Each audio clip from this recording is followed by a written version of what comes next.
Hey, welcome back to the Blue Collar Off-Road Podcast, episode 100. We're finally in the triple digits, and we have our usual four, and we have Nick LeBlanc back on. I know we've talked about having people back on several times. I think he may be one of the... No, that's not true. You're one of the first guys I think we haven't met that we've had back on the podcast. Sweet. Does that sound like... Luke, correct me if I'm wrong. Is there anybody else we've had on multiple times that we haven't actually met? I don't think so. I think that, you're on point. yeah. And you're on point with pronouncing his last name wrong. You seem to have a really good time. Oh, I'm good at that, yeah. He gets As last Chris name wrong. knows. Ayusa? Is that how you pronounce it, or is it Nick? LeBlanc. Fuck yeah, Graham, you got it wrong. Oh, I got it wrong, okay. Yeah, it's all good. Graham always botches names, though, so it's not a big surprise. Yet here I am introducing most of them. But anyways. So, I was not present for the first one, and, I listened to it, and part of me... no, I'll just say I am very upset I missed that episode, because... I always look at your Jeep and I'm like, oh, it's a 2000 Cherokee and it's silver, and I totally copied not a lot of things. I think there's some very different ideas I think we have based on listening to 64 that you and I have. The first and foremost, biggest one being you immediately pulled the leaf springs out, and here I am nursing them along. I got a good laugh out of that. Yeah, those were the plan from the beginning. I wasn't going to run Leafs. Yeah, and I'm. Come on, I don't Graham. know how I feel about mine, but it's not the Leafs' fault. It's not the leaf springs' fault. It's the stupid traction bar that apparently I'm incapable of welding on, among other things. Okay, sounds like it's the driver's fault. No, I don't think it is. I think it's just I don't know. Either way, I can't get over that. But I want to hit a couple things that Cody opened the conversation up with in the previous episode we had you on. And the first one is that the 2000 Cherokee head gaskets are bad. That's not a thing. The cylinder head cracks. Oh, is that what it is? Yes, it's the 0331 head actually cracks right in the middle, which causes the leakage and messes them all up. And that's why everybody hates them, because it's a junk casting. Yeah, that's what was actually happening to the motor when I first bought the Jeep. I bought it as a non-running Jeep. He thought it was just a head gasket, but it was much more. Oh yeah, and that's there's so many little things that just listening to the episode, however many weeks, nearly a year later, Almost 10 months. It's almost hard to listen to sometimes. So I don't know how people are listening to the old episodes and then catching up. I would want to start at the end and just keep going. I don't know if I'd want to look back at maybe some of the cool ones, like you and Sam McIntyre, which I definitely just butchered his last name too, and some of the I don't know. I'd look for the cool ones. The people you got talked that to. right. Oh, I did. Sweet. Yeah. I think that there's some really good stuff. I've gone back and re-listened to the Hack Bar episodes, and the audio quality and stuff wasn't where it is now, but I was actually surprised. With 64, it was really good. I had no complaints. You were actually a little quiet, Luke, but that was it. But this isn't, podcast about audio quality. Podcast. This is this is a podcast where we finally have Nick back on. So I'd like to grill him about a couple things. First off, is you're going back to the manual, which I am happy to see. I'm kind of puzzled by your transmission choice, though. That's the SM 460 that you chose? 465, yeah. 465? Isn't that the dump truck transmission? That's a giant bitch to shift? I could be totally wrong.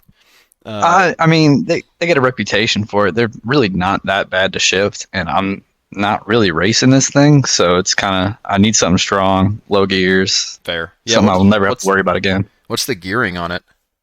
I think it's like a 645 first gear, something like that. Yeah, damn. it's like 6.5 to 1 first. We were talking when I was talking about doing the LS swap with using that transmission.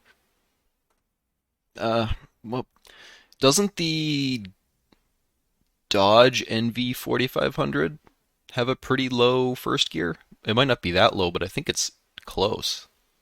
Yeah, the 4500 you can get a six something first gear. The problem is everyone wants like 2 or 3 grand for an NV 4500. True. I really don't want to spend that on it. So, Gotcha. That's understandable for sure. and I don't need overdrive, so it's kind of Yeah, just skip it. are you still driving it on the road every once in a while? No, Uh, obviously not a lot, even since we last talked to you, but yeah, occasionally, and it'll do the speeds I drive mhm. just fine. I'm not planning on taking it on the highway much, so I don't need to do 80 miles per hour, but it'll do 65, 70 with a 1-to-1 just fine. That's all you need. Yeah. I also got a kick out of the Stroker versus LS conversation you guys had. Do you now that you've actually had? I think when we initially talked to you, you hadn't really done a ton with the LS. Obviously, since then you've got it working, broke it. I think I was still installing it then. Yeah, I think you got it working right, and then you Yeah. blew it up, and now it's round 2 with the LS, which is a common theme. Yeah. And now you're getting rid of the 4L80. So, I mean, would you have kept, knowing what you know now? Do you think you would have just kept the Stroker and the 3550? Probably because it worked every time I needed it to. And it would have been a lot cheaper, but I'm at where I'm at now, so I think I'll be really happy with it again once it's got a manual back in it. The feel of driving an automatic isn't as fun and a little concerning to me. I was having some issues. Concerning. That's like you just with What kind of issues? My driving style, I'm always on and off the clutch. I use it for everything, and that torque converter never really unlocking. I don't stop when I want to stop, and recovery is a little. I'm sure with some time and a lot of wheeling, I would probably get used to the automatic. I just don't want to get used to the automatic. What Yeah. made you do the switch in the beginning? We might have talked about this in the last one, but we for did. I conversation's think sake. he said, and I totally might. Why don't you let him fucking tell us, Grant? No, I just listened to the episode. Okay, Jesus. it's fresh in my mind. No, yeah, Nick, you go. It was supposed to be a little more simpler, a little more cost effective. I was hoping to, have my wife be able to drive it too. Mhm. And it ended up not really being worth all that. It definitely has a bit more cost effective. I bought a bunch for it, and I still would have to buy a whole lot more if I wanted to work the way I wanted to work. Just as far as If I'm going to go through all that. Like- well, a much looser converter. I need that electronic shift set up. Because I already bought one converter and it just wasn't loose enough. Huh. Yeah, And the gearing kind of sucks. I wouldn't even know. Like I'm a manual guy. Luke's a manual guy. Cody and Richie aren't, but they don't have to think about the big boy stuff yet. Fuck, I ain't it's- building it. yeah. So I mean, I think it's cool to finally see somebody throw in. I mean, I know Sam's got the LS in that J truck, and that's he's got an MV 4500 behind that, and that's cool to see. Yeah. You just don't see LS swaps where people, and maybe you do in other sports, but I feel like in off-roading, it's always the manual, the 4L80 or the 4L60, and it's kind of like, I don't know, just Yeah, that's the it's cool common to see you go approach. back. I like that. And Yeah, and also, sorry, no, go ahead. no, you got it. Transmission fluid fires scare the shit out of me. Mm. And there's a lot of fluid passing around really hot headers. If I can eliminate that potential failure, makes me feel a little more comfortable when I'm sitting on like a hillside just beating the hell out of it. Hmm. That's fair enough. Yeah, that's actually a really good point. I did. It was a little your old Jeep with the obviously this is closer to home with you because you had your old Jeep that caught on fire because of the whole fueling thing. Did that Jeep have the metal tank? It did. Okay, Yeah. so that's what that was, right? So you had the plate on the bottom, and this is me just kind of reaffirming what I was listening to, but I don't think there was any like solid. Um, Nobody ever confirmed that it was. You said metal tank with a plate underneath, and I wasn't sure the year of the Jeep, so. This one didn't actually have a plate underneath. It was relocated through the floorboard. Mhm. And it didn't stick below the frame rails. But when it was still below the floorboard in the factory position, for the years I was wheeling it before, I, dented it a bunch, and over time I think that probably fatigued some of the seams in it. Mm-hmm. So when I went wheeling that one time, it probably started leaking out of some of those seams. Yep. And that was actually, I got a bunch of crap from these guys when I put my tank in the back. And it's not my final configuration with mine, but it still causes me concern every time if I smell fumes in the cab, which I don't smell often, thankfully. I've only had a couple instances, and usually only when it just starts. All the venting is outside of the cab, so I don't generally have to deal with it. But it's still not ideal. I don't love it, especially with, I don't know if I'm missing 2 windows now, but I do want to put those back in. Wonder why. It's also a little concerning when you have an oblivious passenger light up a cigarette too. Yeah, well, I literally warned you as you did it. I was like, there's a fuel tank in the back. Don't be dumb. I don't smell gas, but there's crazy shit happens. Yeah, exactly. Stupider things have happened. So, it's not ideal. I want to eventually move it, but as the theme right now with the back is cost. I'm trying to save the money to do it right. And just not have to worry about it. Hopefully, I can do that sooner than the thing burns to the ground. But I'm like you mentioned in the previous episode we had you on, I'm pretty serious about smelling gas. I've had a couple issues with the lines up by the headers cracking on me and doing weird shit. So I've had close calls, and I don't want to chance it if I don't have to. Obviously, my situation could be better with that, but it's not the end of the world. I honestly expected it to be sketchier than it is. So, and with the plastic tank, I think it might be not nearly as bad. But obviously, you're probably fine. Yeah, a cell would be cooler. Yeah, it just melts quicker. It's no big deal. Yeah, releasing more fuel, but it's fine. It's fine. The other thing, God. the other thing that I am curious about with your rig is the Titan box, because I've got the Eco box, which I know I don't know how much they actually touched on it in your other episode. Is there a difference in the gearing ratio in a Titan box versus something like a black box? Because I know a black box is 272, right? Yeah, it's still 272. Okay, it's just a smaller form factor, right? Yeah, it's like a 5.3 inch box. And it used to be the only way you could get that big single input 205 shaft. Mm-hmm. Which I think the difference in the newer Eco ones and this one is the Titan ones are one piece, just completely formed out of one piece, and the new ones are a 2-piece pressed together. From what my buddy was telling me who had one. I don't remember but other than that, it might be.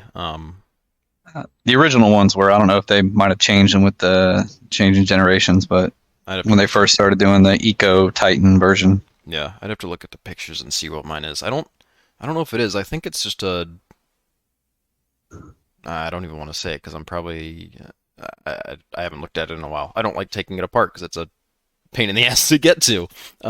Yes. I'm curious, like fluid-wise, my biggest issue with the EcoBox is when I drive it on the highway, which these days admittedly isn't that often. I've had it puke a bunch of gear oil out of the breather. It's like it has nowhere to go. And I'm not filling it up to the brim. I'm filling it up with 1 quart, which is what they recommend. And I'm having the thing, it just spits it all out, and I'm not sure if that's just a me issue. Maybe I'm doing something wrong. I don't know. But I was just curious to see with the Titan box, an even smaller case, like, have you had problems with that? I didn't have any puking issues. Weird. Okay. I'm pretty sure it takes like just over a half quart though. Oh, really? Maybe I misread it. Yeah. Well, we'll try I think it was like a pint or something like that. Oh, Like maybe, 1 maybe something that's pint. what it is. Graham, Maybe are you dyslexic too? You getting your P's Yeah. and Q's fucked up? Well, it's 1 unit of something. Oh Yeah. my god. Well, Wouldn't surprise me if it was a quart. A quart would make sense because that's half the capacity of a normal 231. yeah, I don't know. It's not a huge space. So I can see maybe it is half a quart. I'll have to look at the instructions again. Yeah.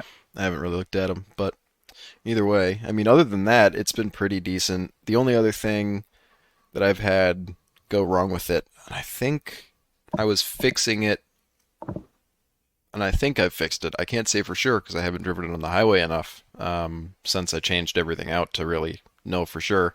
It would pop out of gear on me in high range, 2-wheel drive, going specifically, I think it was downhill. It'd pop it in neutral when I was if I'm engine braking down a hill, I'm not on the gas, and Okay. it just does. It would out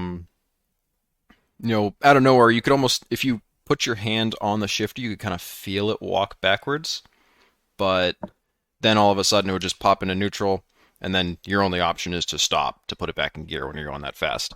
And So yeah, if I would try popping the cable loose on the box, driving it 2-wheel drive, trying to reproduce that and see if it'll still do it without the cable hooked up to it. Because sometimes it's the cable might not be perfectly adjusted, or the detents are not tight enough. That's what I thought, but when I pulled it apart, I checked the detent, and it is buried in as far as it'll go. There's really not many. The adjustment is almost, it's basically non-existent, at least with the version that I have. It's actually, what I think causes part of the problem is the actual shift bracket that this whole thing rides on. There's no detent for it to sit when it's actually in one position or another. It doesn't cup the ball of the detent very well. It kind of just it's a swoop motion from high range to low range, and then the middle it's rounded, so it shouldn't stick there, but with enough force it's going to put itself there. And I checked my cable, and I actually installed this thing without any floor in it, so I was able to stand in the middle of everything and make sure things were adjusted right, got the shifters where they needed to be, and I've double checked those, and I don't think those were causing my problems. At least not. There's no resistance on them one way or the other. I mean, there is obviously to change the shift intervals, but I think it's a combination, or I think it was, and like I said, I think I fixed it. At this point, it's muscle memory for me to just keep my hand on it, because the only thing I'd have to do to keep this thing from popping out of gear was just put a tiny bit of resistance on it when you're on the highway. Never pops out. But I think part of my problem was worn out shift collar teeth, and just that detent's not ideal. And unfortunately, there's no way to take it apart with the way they put it all together in that case without destroying it, basically. Because I looked into that, and I was debating trying to cut a groove to actually seat it better, and I couldn't. So, but yeah, that's probably the final vent I'll ever do about the EcoBox. I call bullshit. Yeah, I don't Why know. you swapping it out? I'm not. Because No, I'm otherwise I not see swapping no it. way. It's working good now, and I doesn't see as many highway miles as it used to. So it is what it is. But I was Doesn't pop out of low range at all, though. Nope. Okay. Probably because it has enough pressure to hold it in. well, If I I had don't to know. guess. It was just weird. I have a feeling it's it started doing it after I drove to North Carolina, which was 700 miles one way, like nonstop in some pretty good heat. I wonder if the fluid overheated or if it was draining because of this whole overflow deal I've dealt with, and if that's uh, you know, it just caused it to wear those teeth just a little bit to put pressure to push it out. I don't know. That's just I've talked to a few people about it, and yeah, that's just weird. I don't know. The Titan box seems like the Titan box or the black box. I'm almost wishing I had just done that because then I feel like I might not have to deal with it. But at the same time, I don't know. If I Yeah, I haven't had to personally mess with the Eco Box too much, aside from just installing one, but I haven't had to really go through one or troubleshoot one.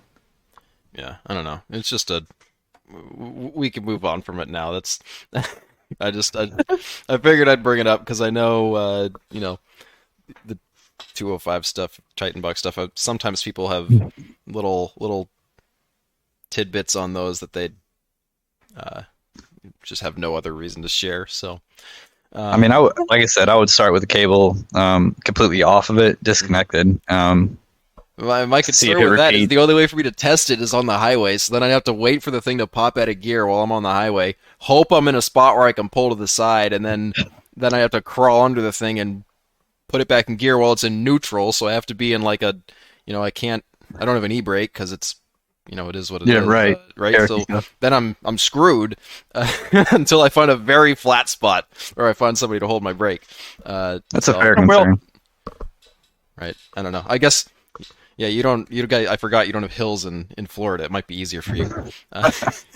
Oh, I forget you're in Florida. Yeah. Fuck. And this was a whole conversation. I think you made a big deal about Cody in the first one. But then I was like, yeah, but you're talking all this shit and we're in Massachusetts, which is like, I don't know. I don't think of Massachusetts as the rock crawling central of the world, Cody. I mean, we have granite. Oh, but I mean, Florida's got like mud and gators and hurricanes. Like that's all I know it for. So I don't know. There's got to be. Speaking Well, Maybe you I'm haven't just lived stupid. until you put tire on a gator's head.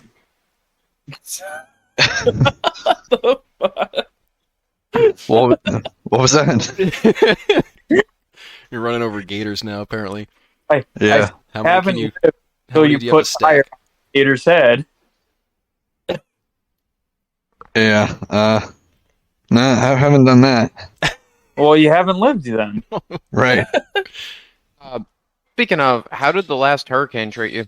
I know that's Oh. not really off-road related, but We were fine. I'm in Northeast Florida, so we're usually pretty decent here.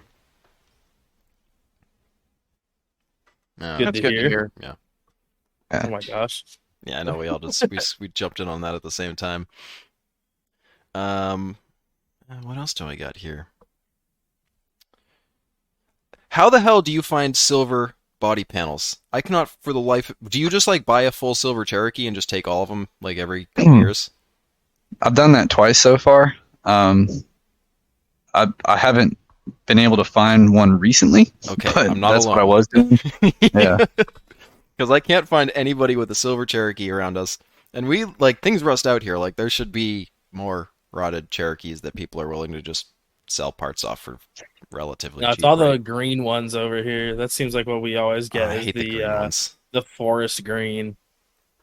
But yeah, everybody who's got a silver one thinks they're like made of gold, and they want like $200 for the hatch. I'm like, no, I'm not paying that. $200 for the hatch? Yes, I like was trying to work with the dude and buy all the panels for a reasonable price, and he was like, no, I want $200 for the hatch alone was basically like what I was getting because so I haven't had a silver hatch in my Jeep since I blew it out right after I put the cage in mine and had the harnesses, and I just wasn't used to looking out the reverse or the rear view mirror to actually see the depth and gauge that, so I just blew the hatch out like first obstacle. And since then I've had a gross orange or gross green hatch, and now I've got and that thing wouldn't die and still won't die. It's sitting behind the shop looking at me just And now you waiting. got an ugly ass orange one. Yeah, and that orange one, which is, I mean, it's still ugly, but it's orange, so it's kind of cool. I'm surprised it didn't blow out yet, but it's hanging on. There was a few times that good evening that it looked like you got close. Yeah, I don't know, but I don't know. I've always loved how you keep your Jeep clean, and I know you have basically a full interior in the thing too, right? Yeah, Yeah, it's got all the seats and everything. Yeah, that's the one thing I wish I had set my cage up I don't know. My rear seats were okay, but the cage kind of made them unusable. So that and an unfortunate gear oil accident, I think, finally made me Ooh. rip it out. But Spilled I, some gear oil. just a lot. It It was like was a sport. it was a good bit. Um, and I guess I could have cleaned it out, but it spent more Nah, time you can't get folded that up. smell out. Oof. It spent more time folded up, and then it was getting like just covered in junk because I usually just throw the tools in the back. So uh, I got to change that whole rear end up. But I always liked, and I didn't realize you had. I guess it makes sense that you have AC because you're in Florida, still in there. Add Because AC. yeah, oh, you had? You don't have it anymore? I don't have it with the LS. Oh shoot! Can you not like retrofit it? Is that something you'd consider? I probably could, but I honestly didn't run it that much, even when I had it, Fair. so it wasn't worth it. Yeah, I spent all this time with mine keeping the AC, and I charged it and blew the seals out by accident, and I just haven't changed the seals, and I haven't charged it, but it should work. And someday. But I always enjoyed that about your rig is it's you keep it semi presentable. I mean, how long have you had that thing? It's been a while. I think I got it in 2014 is when I built it. Okay, yeah. So it's like Wow. that's 8 years. Yeah, Is my math right? So I think so. I had a shitbox ZJ back in 2014. Terrible. yeah, and that's gone now. See. There's a reason for it. So I know you said you don't spend as much time on the road as you used to with it, but I mean, do you still think you keep maintenance? Are you maintaining about the same on the thing to keep it like it is, or you think it's I mean, I try to. There's really, honestly, not that much to maintain. I mean, as the axles are pretty solid, the drivetrain stays pretty solid. Mm. Maintenance for me is really just kind of cleaning up rust and kicking out dents and replacing windows. yeah? Are you doing Sounds like a pretty fun maintenance. Are you doing like what do they call them? Like poly windows in the spots where they usually break, or are you sticking to glass?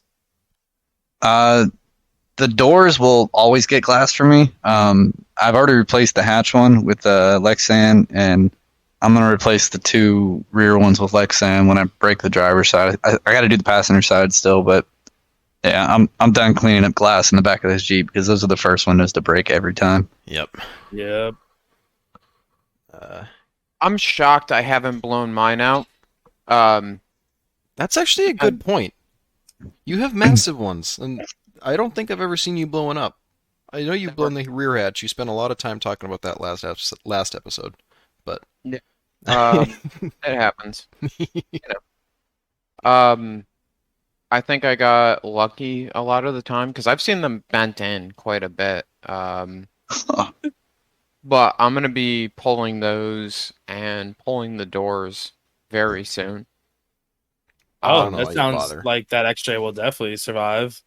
Zero. I mean, granted, Windows don't give much support, but still. I mean, and if I put in a double B like I want to with door bars, I think that will definitely help with keeping it alive. No.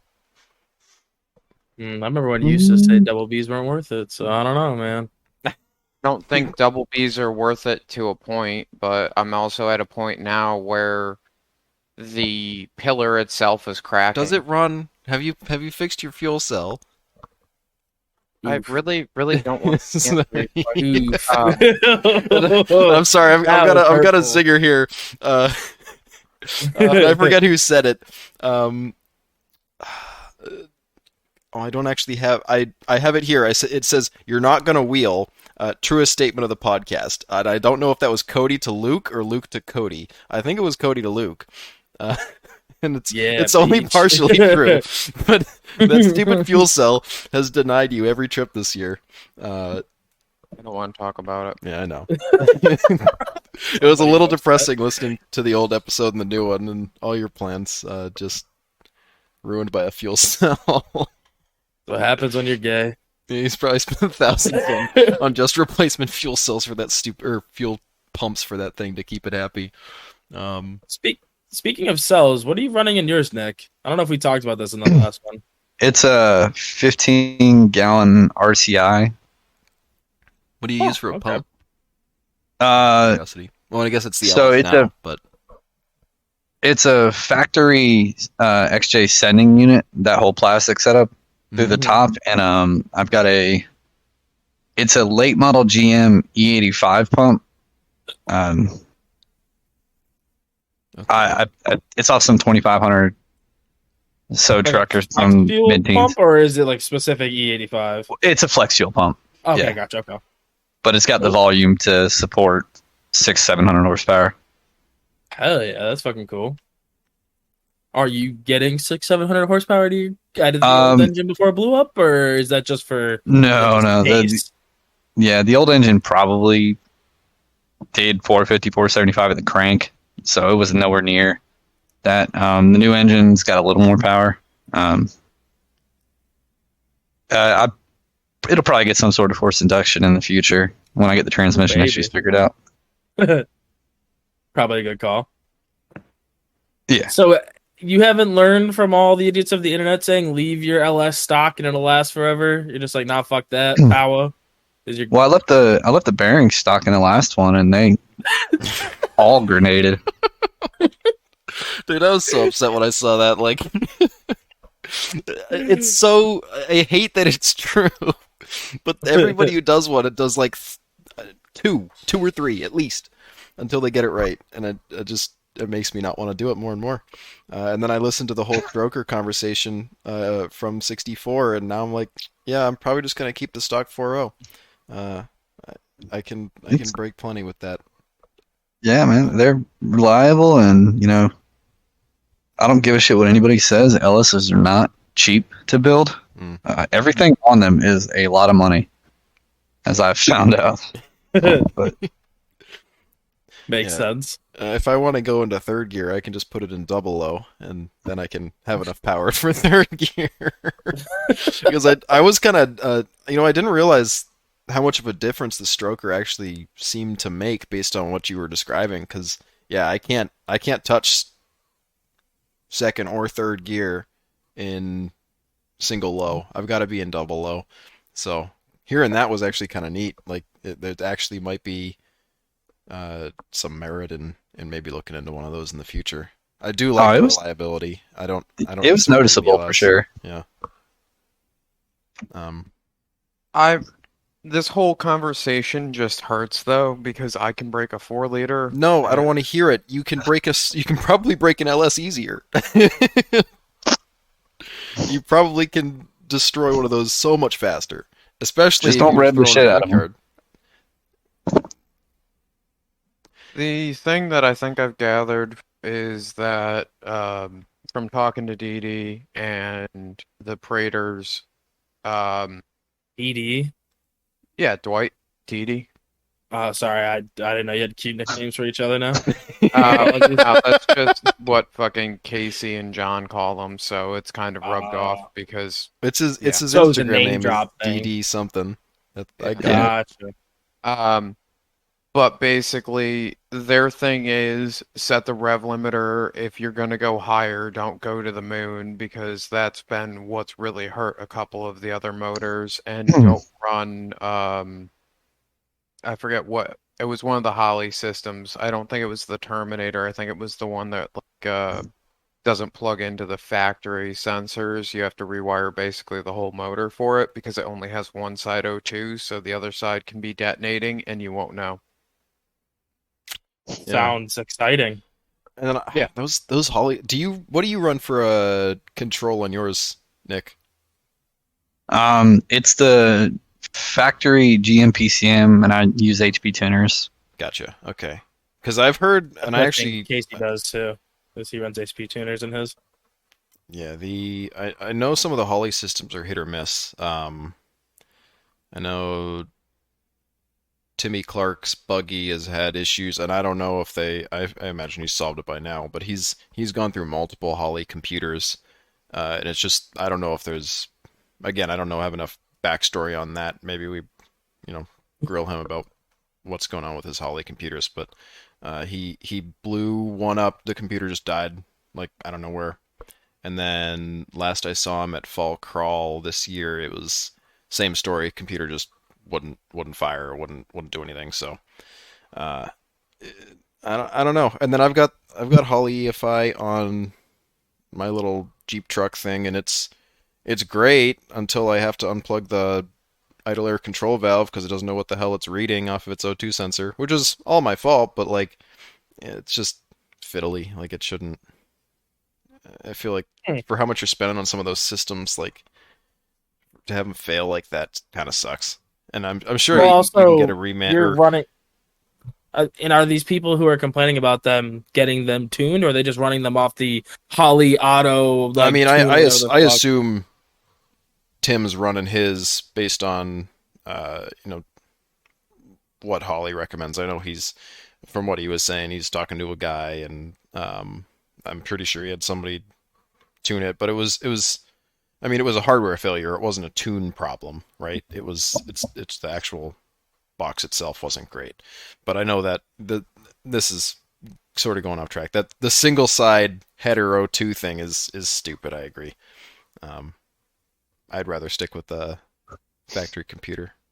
I think if I was going to do something like that, and just have a Same tune here. on that makes more sense. Yeah, I think that was what when we were talking with Bart about it. That was what he ended up doing in the end, and that motor is still living a relatively happy life, and he's not kind to it. So, do you got any big plans for next year for wheeling, Nick? I definitely want to get up to Kentucky a little bit. I hit Harlan up, hopefully maybe somewhere around the beginning of the year. I won't have much time off until then, but yeah, I want to get up into Kentucky and do a little wheeling and get back down in Tennessee and catch a couple spots. Try to get out a lot more often now. Yeah, if you're going to be in AOP's area, definitely let me know. I'm not super thrilled about Harlan. I prefer AOP, but if you're going to be around, definitely let me know. We just had a Oh, yeah. bad experience at Harlan. Sorry. Oh, it's Yeah. my. Sorry, Nick. I'll let you go. If you No, I was curious what your experience at Harlan was. Well, that's where I grenaded the 50 after, I won't say it was a fresh rebuild, but it was a quick rebuild. I grenaded the 50. It was pouring rain as soon as we got there, so the conditions weren't ideal for the first half You of the guys trip. also totaled a truck before you even got there. Oh, well, yeah. So your spirits were already It kind wasn't of low totaled. going It still into drove. it. It's just cosmetic damage. But yeah, and there was just a lot going on at the beginning of that trip, and then in the first day that just sort of soured a lot of our perspectives on it. I don't think it's anything wrong with the park itself. It was just a lot of unfortunate events all happening at once. Like Curtis and Jason. Once my shit was broken, I sort of just I hung around with them. Luke, I think that was before you broke because you actually broke when we were going to Lion's Den. Yeah, Yeah, but it just sucks. my issue with the park has nothing to do with any of that. I prefer amusement parks. So, like, I would rather be closer to the trailer or closer Well, you to say more that because your obstacles. rig is barely running every time we brought it out this year. I think if you had a Because fuel Luke pump, doesn't like adventures. if his fuel pump Well- actually worked, I think he'd have a different tune. Sorry, Luke, but it's true. I mean, you can. I'm not going to disagree there, but I do also kind of like enjoy. See, You I know. don't think Harlan. I mean, I've never been to Windrock yet, so I cannot confirm or deny if it's the same or different. Nick, you may be able to jump in here. Harlan didn't seem like it was too crazy. I mean, yeah, when we first started, we didn't know where any of the trails were. It was kind of like, okay, we've been driving for half an hour and haven't seen an actual rock. But once you know where things are, I don't think it's not too bad. Yeah, I mean there's a couple good rock trails at Harlan, especially if it's wet. You'll be struggling a good bit. But I mean, I can see what you're talking about. If you don't like driving too much to get to the trails, you'll hate Windrock Yeah, because Windrock I is like nothing but. I like going to a spot and having the event be the obstacles, not having the event be the ride to get to the obstacles. And then But okay, hold on. You say that, but then you complained about Good Evening Ranch, you not being able to open up your Jeep going from obstacle to obstacle. So now I'm conflicted, confused. okay? He doesn't know what he wants to do. What do you want, Luke? I'm He wants conflicted on it that, all. but like you can't open the Jeep up at Harlan either. Like there's Yeah, you can. What are you talking about? on a lot of the access trails where you're like hanging on the edge of the mountain. I don't yeah, trust you driving. can't go bombing on the ridge of the mountains, but I mean, there's plenty of opportunity. The side-by-side guys are flying up and down those hills the whole time. Yeah, if your suspension's pretty well dialed in, Windrock's a blast because you can haul ass around some of those connecting trails and all those trailheads. I'll have to give that a shot then. My suspension's fucking. To me, I really like it. Cody probably disagrees because of his kidneys, It's but terrible. Terrible. The rear's great. The front fucking sucks. The front fuck. I mean, it's. Don't worry about it. Never mind. I'm just gonna Mine's shut the up. total opposite, right? I don't know. It's those stupid There's leaf just springs. it's the bumps up front because I want to say, oh, it's the up travel in the front. No, it's just he has hard bumps up front and he abuses the shit out of them, and you feel it the whole goddamn If he time, had air and he bumps, knows. there'd be nothing left. Oh yeah, they'd be gone. Which is they'd be hammered. it's fine. But yeah, no, I think your suspension in the rear works great. I mean, I think to be fair, down travel wise, I think your suspension does absolutely fantastic, Luke, and all general appeal. Up travel though, going over bumps, I'd rather ride a Razor scooter. I mean, at least my knees could take a little bit of that. rather do A weird insult. yeah. I'd rather go 50 over the bumps at Roush than go fucking 5 over them now. You start floating a little. That's fair. But yeah. Neither here nor Anyways, there. back to what you're talking about at Harlan. I don't know. Like, you sound conflicted, my man. In 1 second you want to go fast and drive fast. Next second you just want to crawl. What's the word? Well, he just hasn't really wheeled or wheeled for more than, I should say, like a half a day. No, I've gotten full days in a couple times. There was the there was the AOP trips with Trail Trash were full days. 5313 was a full day. It's been hit or miss based on whether or not I break the pump, and I will absolutely say that I do like being able to open my Jeep up, but I also like having the obstacles somewhat close together. If, like, to me, Harlan, and my experiences with Harlan, was not a spot that I would want to open the Jeep up, except for a few specific areas, unlike Roush, where I can bomb the greens all day going to the blacks and the reds. That's fair. So what else about Harlan did you guys not enjoy? I did not enjoy any of it. The only part I didn't enjoy was blowing my ring and pinion, my fresh gear set ring and pinion that, was my fault. Still mad it broke. And then just not having any front drive, going down that sketchy ass hill, and then having basically one wheel drive to go down the whole rest of it was not ideal. But So your answer to Nick on why you don't like Harlan is because you broke something it's because I mechanically? suck. It's because I suck. Yeah. Okay, I'm just trying to And it's not that I never said I don't Did I say I don't like Harlan? I don't know. I'll have to listen to it. But it's not that I don't like Harlan. Yeah, it's you just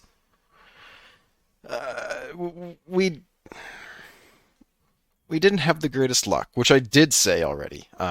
Which is sort of just where my reservations are. I think I would enjoy it much more if it was a little drier, like when we went to AOP and it was like hero traction the whole day and it was actually kind of boring. Well, we also did all the boring trails. Oh, true. To be fair. Yeah, I mean that this is also true. But I've never wheeled AOP in the dry. It's always been pouring rain. It was dry as a bone. Like it was actually kind of nice because that was the first time I'd ever done anything in my Jeep since I rebuilt the whole front. I literally slapped it on a trailer, I think at 5 a.m. After finishing it, and then we were on our way to Tennessee. So it worked out. It was a great, like, not super intense way to break it in and figure out what was good and what wasn't good. Fortunately, everything for the most part was pretty good. Everything that mattered, at least. But So when I went back to AOP, right, with Trail Trash, we ran the same set of trails, and it was a totally different story because it had rained the day before, and they were ridiculous. It was like second gear clutch dumping to go anywhere. That weekend happened to fall on like a magical fucking set of conditions. yeah, it was weird. Yeah, I think Dwight's rolled in that area that we just like walked right up multiple times.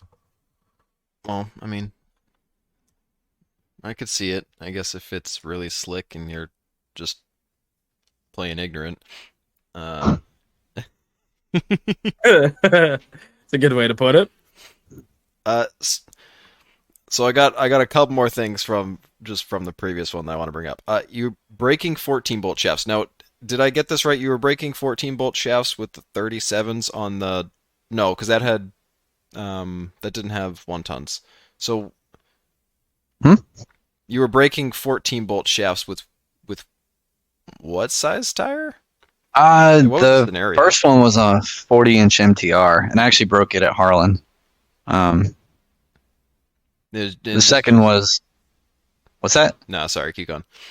The second one was a chromo shaft that I broke on a man-made obstacle course down in Ocala on some 40-inch Nittos. I mean, like, I've heard of 14 bolts shafts breaking, obviously, but...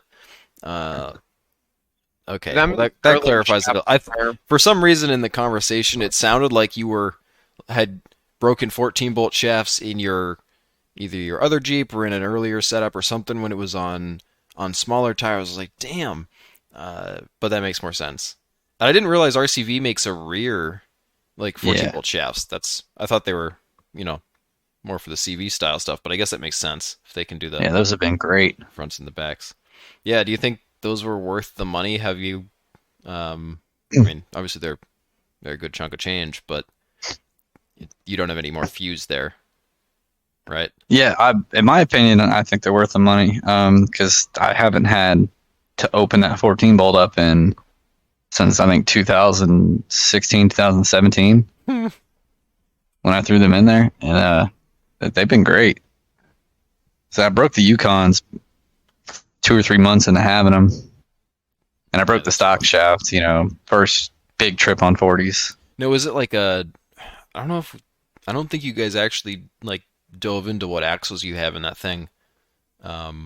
Is it like an older 14 bolt, newer 14 bolt? What year is? It's like a mid 80s 14 bolt. I don't know the exact year. I bought it already pulled from a vehicle. Gotcha. And do you know of any of which 14 bolts are desirable? If there is, does it matter?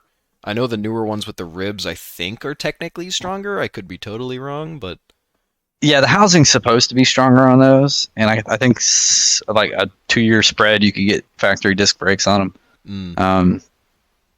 But the housing hasn't really been an issue for me yet, and I just put the rough stuff disc brakes on. But I mean, I think you're safe with almost any 14 bolt because the stock shafts out of the box are pretty badass. Yeah, and everything else about them is pretty badass. We're all about a bunch of Ford 10.5 or Sterling 10.5, whatever you want to call them. Well, that's easier to guys. do because you can get a matching front axle, and that Yeah. front axle's badass. And you have matching brakes, or you have disc brakes that are not well done. They're the only downside is the Right. factory spot sucks, but I've been swapping. You can actually just rotate them up. Yeah. I'm still like playing around with that. You can take the factory bracket and rotate them 90 degrees up, and have everything still work correctly and with minimal effort. So I don't know. I've toyed with the idea of taking, but obviously it's not as strong as a 14 bolt technically. It'd be kind of cool to take the 10.5 or 10 and a quarter brakes and throw them on a 14 bolt because I do like the brakes. I mean, in all honesty, if you got a 10.5 and it's holding up, man, those are plenty.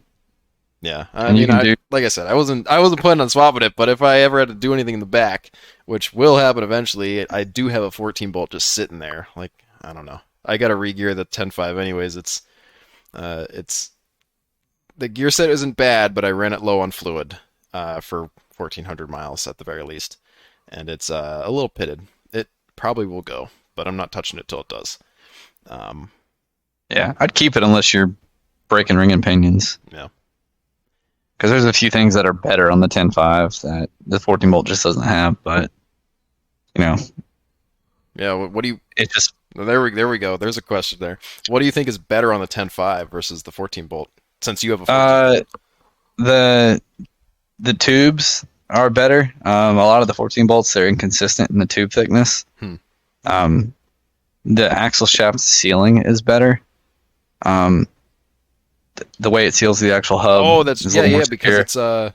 it's a O-ring. It's not a Yeah. gasket. Yeah, which is pretty nice. And you could shave them too, just like the 14 bolt. So I mean, that's the one huge advantage the 14 bolt used to have is you could only shave them. But now that you can do it with the Sterlings, I mean, you can go either way and you'll be fine. Same size ring and pinion, or same size ring gear, same, pretty much damn near exact axle shaft size, unless you got a new 10.5, which I think you can get like 37 spline factory axles in those. Damn. Oh shit, that's pretty cool. Yeah, the new stuff's pretty wild. I don't know. Like I said, I wouldn't. I guess that's a good point. You got all the modern stuff on a 10.5. I feel like all the 14 bolts people run are the old school ones. Old. Yeah. You don't see a lot of new ones. And I've never seen, other than, I didn't even know they made the 2 years of disc brakes on the 14 What bolts. axle was it that replaced them that had the discs? The AAM. Replaced. Yeah, the AAMs. You can get like a newer.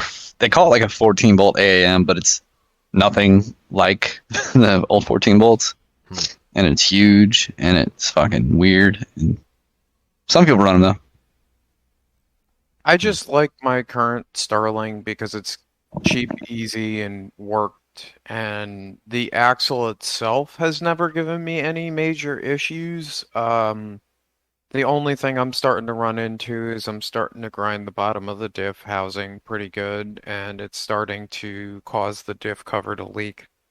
Oh, that happened. That's like just par for the course, dude. Unless you got a lube blocker or something. Even then, I don't know. I've never run one, but I feel like that might solve the problem for a little bit. But every time I'm done with a trip, I have to reseal the diffs, or just let it drip in the driveway. That's obnoxious, even up front. Yep. Front's brand new and it leaks like a sieve. I'm already almost through a rough stuff cover, like where the bottom of it is. It keeps fucking wearing the bolt heads out, and it's wearing the bolt heads into the diff cover in a really fucking weird way. And I'm kind of getting pissed about it because it's like, I know what's causing it, I know what the fix is, but it's shoving the washer into the hole. So like, I'm gonna have to take it off, countersink it for those bottom bolts, and then reassemble it. Well, that sounds fucking annoying. Yeah, is what it is, right? Like, par for the course. Nah, Dana 30 front, dude. 44 rear, call it a day. And nimble. Simplistic. You want to? You got some? I got some 37 stickies. Throw those on there. Get you some Snap RCVs. all the shafts. No. That's what you get RCVs for. I don't know if they warranty at 37 sticky on a 30 with that. No, they might. Probably not. No, Probably then not. you'd be like a spider, right? Little twiggy legs, but all that Zero clearance. rear flex, but a spider. Like a Well, handicap we can fucking fix the spider. rear flex. We can fix that. That's just bad shackle geometry for you. Shackle, yeah. Or you could just put a suck down and force it to compress. That's what all the cool people rear do. suck. Yeah, rear suck. No, I think I'm good. Yeah, no, I think I'm good on that one. Oh, I thought you That's, liked suck down winches. Oh, that's a good Yeah, on the question. front. Nick, do you have a suck down winch on your rig? Have you ever thought you needed one? I have it. I've used it. It's my regular winch that I built a mount on the axle with. Mhm. But yeah, I like them. On the really steep Yeah. stuff, they come in handy. All I'm gonna say Okay. is Jesse Haynes. I don't know. He's like some random dude on the internet. When he builds his ultimate buggy cars or whatever they fucking and we rock, they have suck downs. The guy who builds chassis for certain suspensions has suck downs. I don't know. Maybe I'm stupid, but like, Nick, I don't know if you listened or have listened to some of the recent ones, but Yeah. the suck down winches are a big debate right now. As far as whether you need them or not, or if it's just a band-aid for improper link geometry. So, just good to get input. I What do think. you?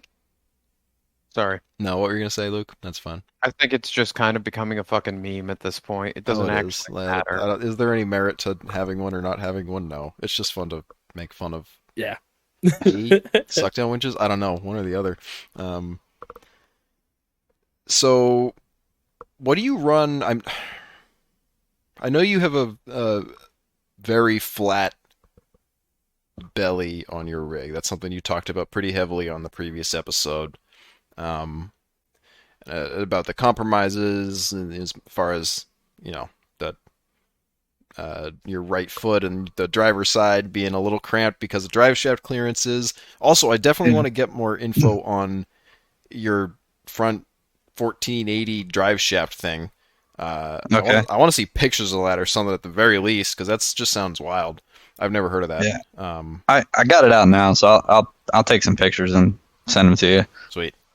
Because that seems cool. The biggest thing, I don't know why I'm dealing with it on mine, is I actually bottom my double cardan joint on my current front drive shaft out before the rest of the suspension is even. It's probably got another inch and a half before it's ready to bind anything else up. So it's kind of annoying, but Yeah, that was my problem. and that 1480 thing solved it. It's got a shit ton of travel. Okay. It's got more than I need. Send me pictures of that. I'm definitely curious. Yeah. Because I know you talked about that in the other one, but I just don't know. You literally just weld the 1480s to each end, or how does that? So it's a stock, like a Dana 60, Dana 50 stub shaft. Mhm. Well, actually, the whole axle shaft's really. Yep. And I have a flange I welded to one side, and then the tube actually goes over, like the differential side of the axle shaft, and welds that, and that's the actual drive shaft tube. So the 1480 is right there, and pivots, and it's just really a Dana 60 front whole axle shaft assembly shoved into a drive shaft tube, welded up, and balanced as well as you can do it. And is And you don't have a double cardan? It's just a No, single 1480, Okay, and it's okay. got more travel than my 1350 double cardan and all that. nice. Okay, yeah. I think I can probably get away with that too because my 60 right now sits pretty flat, and I don't believe it's moving too much. I'd have to check. I'd have to flex it out, but that might work Yeah, perfect. and it's strong. I mean, because you got to think it's meant to be after the gear reduction of the differential gears, so it handles a ton of torque. So having it at the transfer case should make it even more strong. Mm-hmm. Sweet. Okay, I'm definitely pumped for that because that would fix something that's kind of been a problem since I did the whole swap. There was another thing I was trying to bring What up, are you but I totally referring forget what it to? was. The blowing the drive shafts up? No, I don't even care. The rear was, I don't know. That was my fault. That was just ignorance. But the front has, I've got 14 inches of theoretical travel. I end up bottoming out, and my limit straps right now are set up to bottom out at like 12 because I can't go the rest of the way without binding that U joint. So that's where I'm at with as far as front droop. I can go more. The drive shaft can't handle it, so it's limit strapped way up. The rear is because I don't know. I was watching that video, and I don't know. I still don't know if it was the drive shaft that went first or the traction bar. It sounds like you could hear the drive shaft go, and then the traction bar just like fall off. But you can't see the drive shaft. It's hard to say.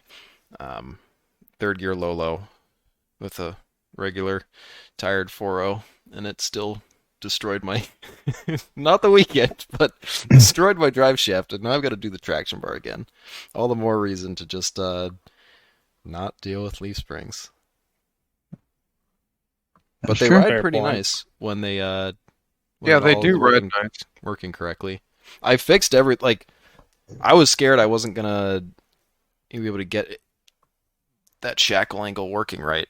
But I did compromise a little bit because those shackles hang off, and I refused to cut that bumper. But it rides pretty good. It doesn't smack. I've never heard it smack. You can't feel it. It does touch at the very end of the arc, but at that point it's already in. I just have to bump stop it accordingly now because it already is in the wheel well, like rubbing that tube. So by the time it's actually there, that's when the shackle's hitting. It's never under any crazy. It's not going up fast to that point like it was previously. It was way worse before. What the hell was I thinking of? I was trying to think of. There was something. Oh, front axle. What year is your front axle? We It's kind of got sidetracked. 92 F350. Okay, so is that a kingpin or is that a ball joint? It's ball joint. Okay, so you got a ball joint 60 before the Super Duty stuff. Right. No, they're good axles. Yeah. Do you get like you're probably running slugs at this point, right? No, I run the Yukon hardcore hubs. Oh, that's right. You can actually get those. Yeah. They just don't make if they made some, do they make them for the 04 now? Yeah, it's the Okay. same hub. Gotcha. The 05 and up, though, they don't. Yeah, but at that point you just go to a drive slug. Although it'd be cool if they made one because I'd like to have the option. Yeah. I don't know why, but they don't. I don't know. The worn hubs, I will say, I was skeptical, and they're incredibly expensive. It's ridiculous. I did not expect it to go right. I was paying maybe 150, 200 bucks for a set of hubs on the 04, 99 04 50 axle, but I was paying like 400 for at least 400 or more for the 05 plus stuff, which I did not expect because it's not any different. It's basically, I mean, it's a very different style, but the material cost did not warrant the cost of the hubs. And fortunately, they haven't broken, and I've beat on it pretty good. So it's definitely a better design, but I'd still like it better if it was a little stronger. All the pieces felt kind of flimsy. I think that my next move is just going to be slugs at this point, for that reason. It Yeah. makes I mean, everything- it makes sense. Like, I know the Yukons are pretty expensive. The hardcore hubs are pretty expensive, but it makes sense because they're strong, and I'm pretty sure they lock closed, right? If the selector mechanism fails, it defaults into a locked position. It basically turns itself into a slug. Gotcha. Yeah, That's like cool. that really that's cool. that's nice to have because right now, right, Luke, if you blow a hub, and Yep. me as well, I guess, if we blow a hub, you're you're now 3-wheel drive. You're not you got to fix it. Otherwise, you're not gonna have the same strength, right? Or not strength, but you're one of the same capability. Like you just lose one wheel, Mhm. and everybody knows how helpless the Cherokee feels without all 4 wheels spinning. It's so much worse too. If you like having an open differential is one thing, but having like a single side power differential is Yeah. so much worse. Yeah, it just feels like dead weight. Yeah. But even like the slugs, what do the drive slugs go for nowadays, Luke? Have you looked at them? Give me 1 second. I mean, I know that's like machine metal, but like it's still kind of a ridiculous price. That's because I'm metal pinching is also pennies at a now, but ridiculous price, to be honest with you. yeah, Yeah, like 250, $300 for a set of Dana 60 slugs. That's not terrible, in all So honesty. I'm looking at the 35 spline upgrade kit right now, and it's $600 with stubs. For the 04, 9904 stuff. Yeah, with a Okay. set of U joints too. doesn't Brannick make those insane 05 Oh, the plus big spline slugs? stuff. They're insane. The spline or the stub shaft splines into um the actual slug directly. It's pretty crazy. Yeah, those are the way to go. Yeah, those are big. I do like Never the a problem. I do like the 1550s too. I don't even have good joints in them yet. I'm waiting for one to blow, just to see what it takes. And I've got like greasable. I think they're spicers, but right, it's just it's not even like a solid joint. It's a greasable 1550, and they haven't blown up. That's pretty impressive. I haven't been nice to them, and it's all held together. I don't know. The O5 Plus is definitely after grabbing one, it was definitely worth it. The O4 stuff you can get by with. In the 50, I had other problems. Ironically, I never blew up. Uh, the only parts I really ever blew up were the Dana 60 parts of the O4 Dana 50, or of that style, right? Until the ring and pinion started going, but that only started after I blew the carrier in half, which isn't a normal way for any of that shit to break. So, oh my god, just stupid. But yeah, I don't know if you ever heard. I don't know. They definitely didn't tell you that one, Nick. But the carrier, right? So it was a welded carrier. It had been like between the amount of Jeeps. What is it, like 5-6 years worth of wheeling, Luke? You think between Ducky and my Jeep on that Yeah, welded diff? It was like yeah.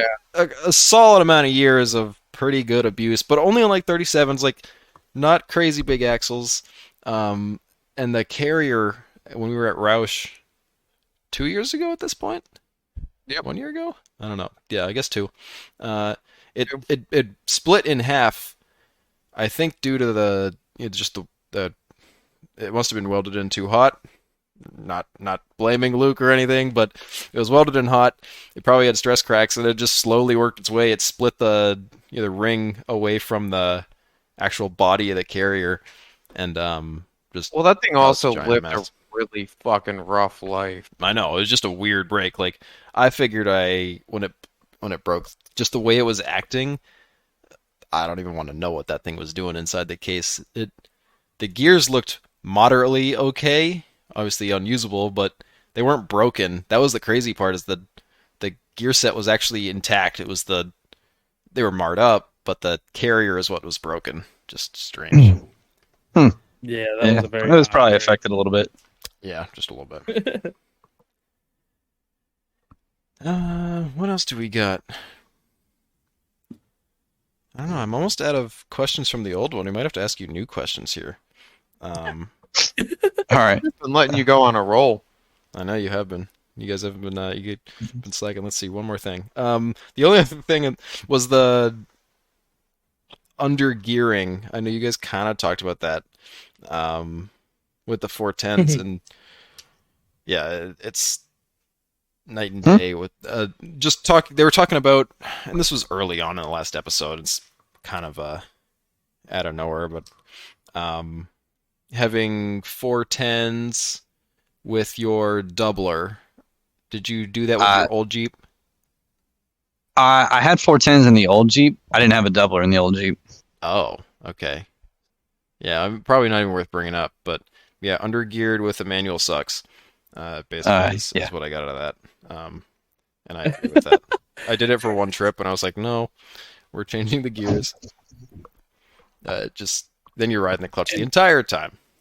And the Cody, I think you even said you're like, yeah, I rode in Graham's Jeep, but it was way more Oh yeah, controlled, right? talking about like Yeah. the first time that I ever rode in your Jeep, yeah, because I had never experienced 538s at that time, and then riding in yours, I'm like, whoa, like he barely has to like ride the clutch on this thing. That's impressive. I still So do yeah, because that's I pretty suck cool at driving, experience. but Yeah, that's besides the point. Yeah.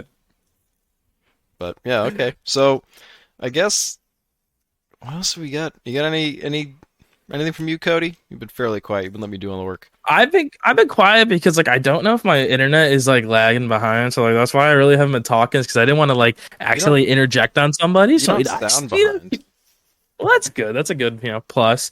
Honestly, no, I'm just more like we've talked a lot about the past. I'm more kind of want to see what's the next future plans for the rig. I mean, I know that you're doing the manual swap, you're doing all that, and now you're making it so your wife definitely can't drive it. So what's next? You building her a rig, or is she just stuck in the passenger seat?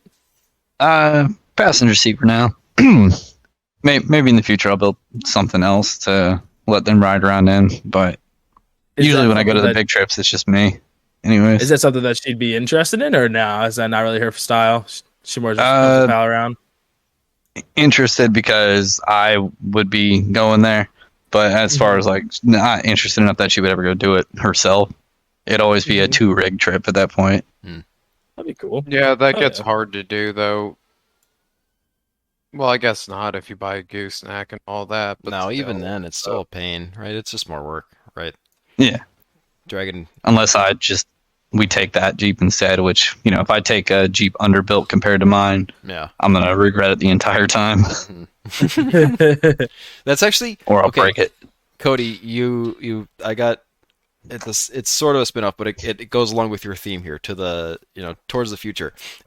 You talked a little bit in the past episode about, um, not building another Cherokee in the future, and I think I agree with you, but for different reasons. You got into, maybe building and again, you have your Jeep and you like the Jeep, so you probably aren't thinking about it now, but like building a tube chassis as the next thing if your Jeep ever was no longer wheelable, right? You think that's still your stance? Like, have you um like thought about gathering pieces to build a tube buggy? If yeah, Obviously, with prices of steel and everything, probably not right now, but like, I don't know. yeah. That's more going to be like as the situation changes. If something happens where I completely destroy this thing and it's just not doesn't make sense for me to repair it anymore, like a big roll or something like that, I would just start with a tube chassis. Just build off from there, take all my parts for the most part, and swap it over to that. Hmm. I mean, you that hatch repair that you did, where it smashed that all in. I was impressed that you fixed that fairly nicely, uh, just with the extensive amount of Yeah. crumbling that was in there. That was actually pretty fascinating to sort of watch that process, because that was a nasty dent. Yeah, that one wasn't good. So, Yeah, definitely- really, if I roll it hard enough and I tweak the body where I can't put doors on, or the suspension's so far off anymore, and it just with the amount of steel welded to this chassis, it's be gigantic pain in the ass to straighten stuff out after that. yeah. Yeah, I agree. I think you're probably right about the tube chassis next, though.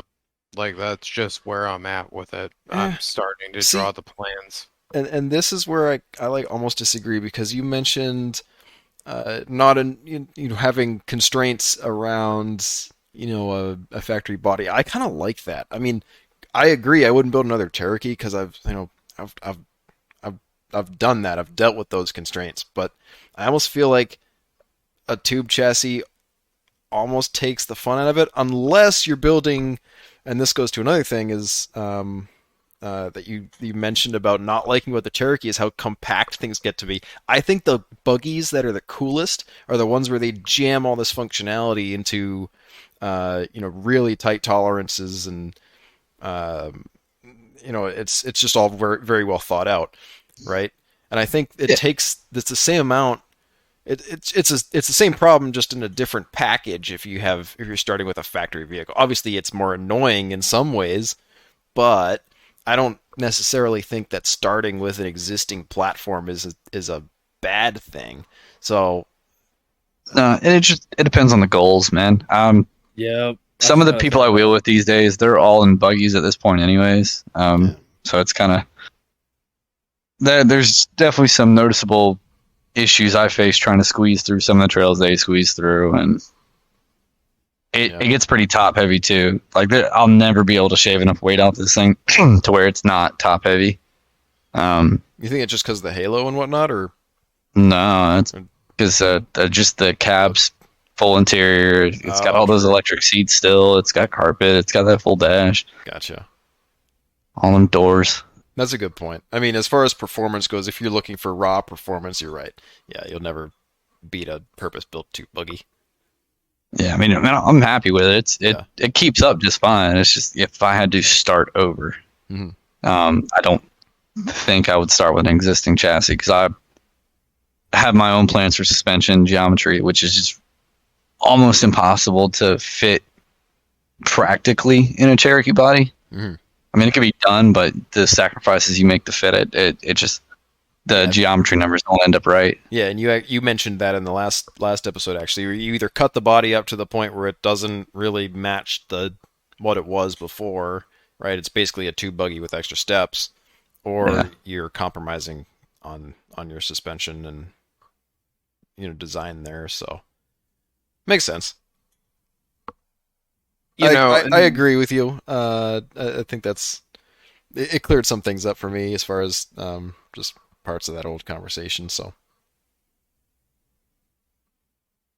Luke, I think another point that I guess you guys kind of touched on in there is I have a idea in my mind for what I want, and I don't know how I can get there with my Jeep because of the weight. And I think that in the long run, no matter what kind of a vehicle you really build off of, unless it's something like a Bronco 2, yeah, that was an Easter egg for you, asshole.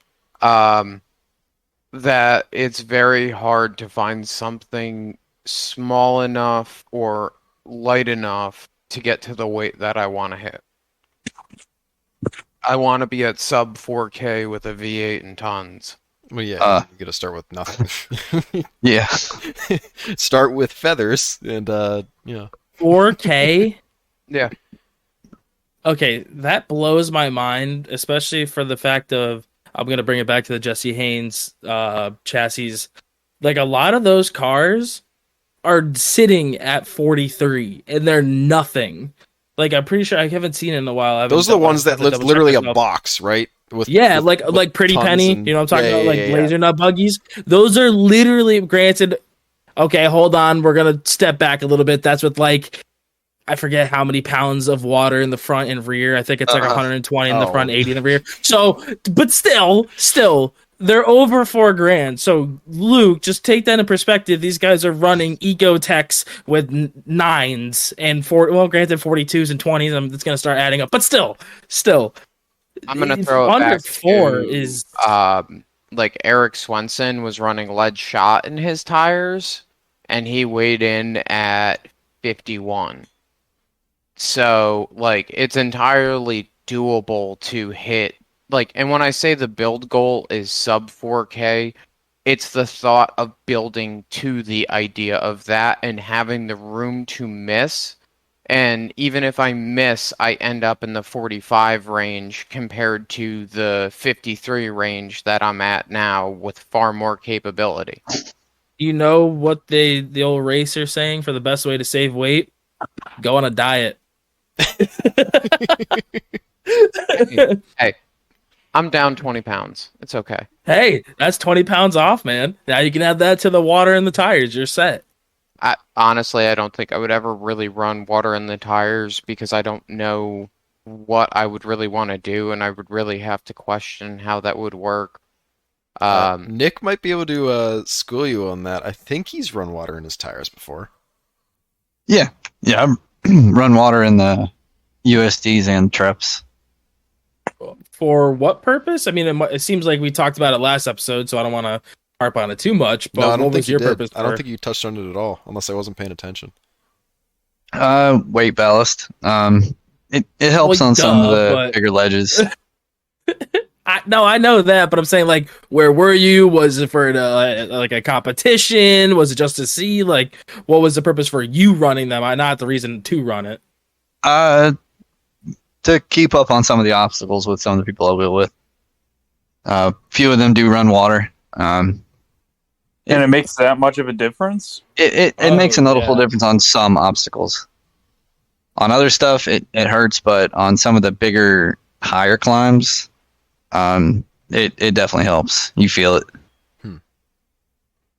An extra, Probably just, I think, 600 pounds or so over the front axle helps. yeah. Jeez, Yeah, quite water's. a bit.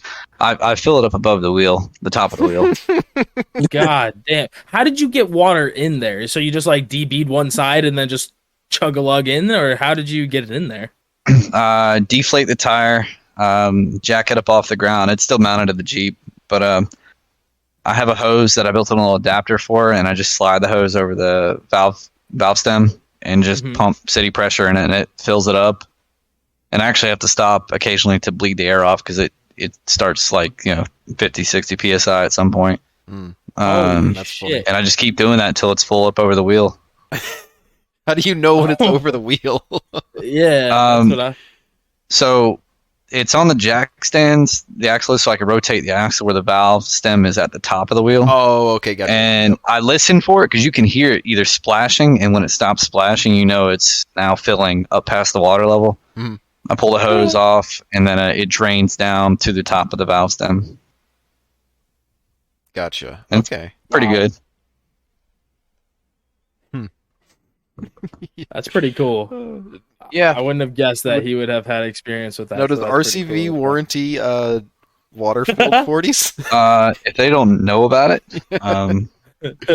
All right, good to know. No Instagram stories before you fill up your tires. Got it.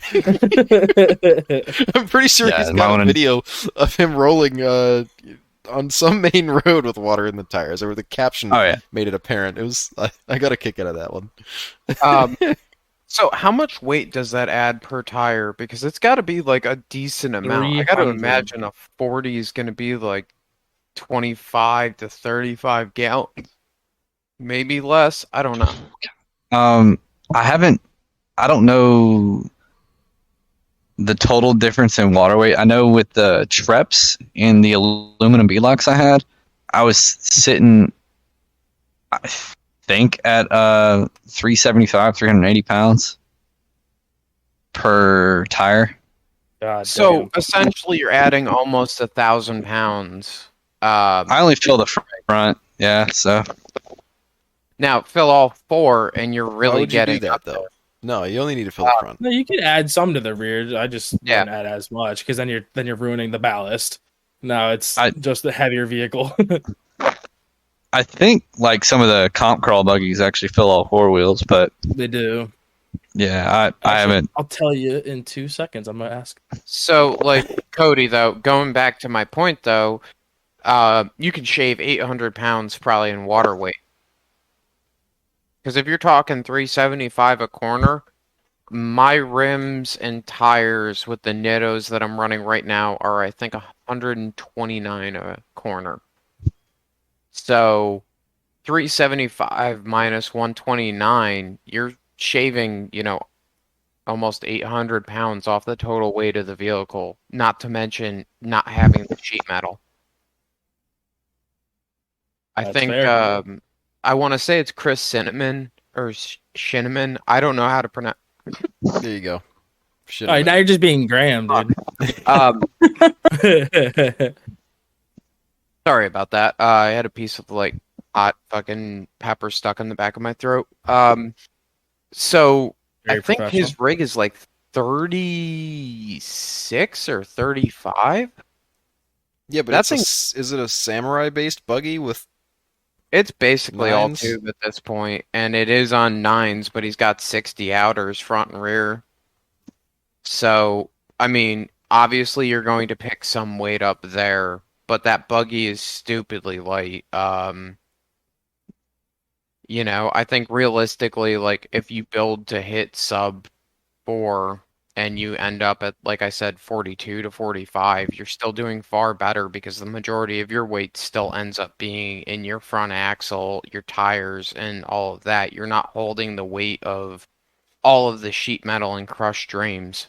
Well, I think if you if you just Streams. build with weight savings in mind from the beginning, you're better off. I think, Chromoly. like, right? I know my issue is early Titanium. when I first like put my Jeep on tons and put that cage on it. Like, I didn't care about weight. I just wanted it to, you know, do what normal 1-ton Cherokees do, and that's what 1-ton Cherokee people do. Unfortunately, you don't realize how much weight that adds, and you're like, oh, that plus the sliders and everything else, I added a ton of steel to this thing that it maybe wasn't strategic, right? I think that's the biggest issue with Okay. at least So Cherokee I'm a liar. builds. Is it's no what? You're a liar? Well, it's okay. So I'm a liar. So I just hit up Caleb Good. Him and his father run We Rock out west, and I asked him for the official numbers of how much his buggy weighed. And without water in it, and without him in it, it's sitting at 38.96. Then I might be off, but still, I think that 53 is a little excessive and a little fat for what my rig is compared Yeah, to what and it Put a should weigh. doubler in it and full interior. Yeah, I don't and- want to know what your fucking rig weighs. I'm gonna go 58. But he did say that in the front they would run water all the way to the top of the wheel, running about 400 pounds in each tire, and then in the rear they would go to just the bottom of the wheel, and they don't know the exact number on that. So pretty fucking cool. Damn, that's a heavy fucking tire, Nick. Yeah, I found the picture of it. God, I love that fucking combo though. The blue, the only color I think that works just as good as that blue did would be like a nice bronze. I'm a sucker for bronze rims, but blue rims are also fucking baller. What were those? KMC Desert Machetes. That's- Bronze on a that's- silver Jeep? Did I hear don't that know right? if on a silver Jeep, but I'm talking like a blue or a black Jeep. Oh my God, I love it. So your Jeep. Yeah. Where I'm did basic. where did the picture get sent to? I got it on my phone. He sent it to me because I don't know. Maybe I'm I cool. guess fuck all of us, right? We don't Well, don't care. I don't know where Yeah, I ended up. Share with the class, Luke. I'll share No, with it's Right. okay. I'm just teasing you. I'm just teasing you. Hold on, I got you. Hold on. So, what was your There we take go. on the traps, like overall? I know we talked Ooh. about it last episode, but goddamn, that's almost like 8 months ago at this point. So I'm not going to be expected to remember what I talked about 8 months ago when I can't remember what I had for breakfast. I think it was coffee. In nicotine. Caffeine and nicotine is a solid breakfast of champions. And Russians. Sorry, touchy subject. And I was holding nuclear war and all that. But anyways, I mean, I think it's a great crawling tire. I really had no complaints about them. They run a little small, but What, the Treps? yeah. Yeah. Yeah, I think it was just 38.5 inch or something. For a 40, which is, A little small. Yeah. I guess, okay, but you know, Not a 40. yeah. And the sidewalls are kind of soft. Yeah, I mean they've got those big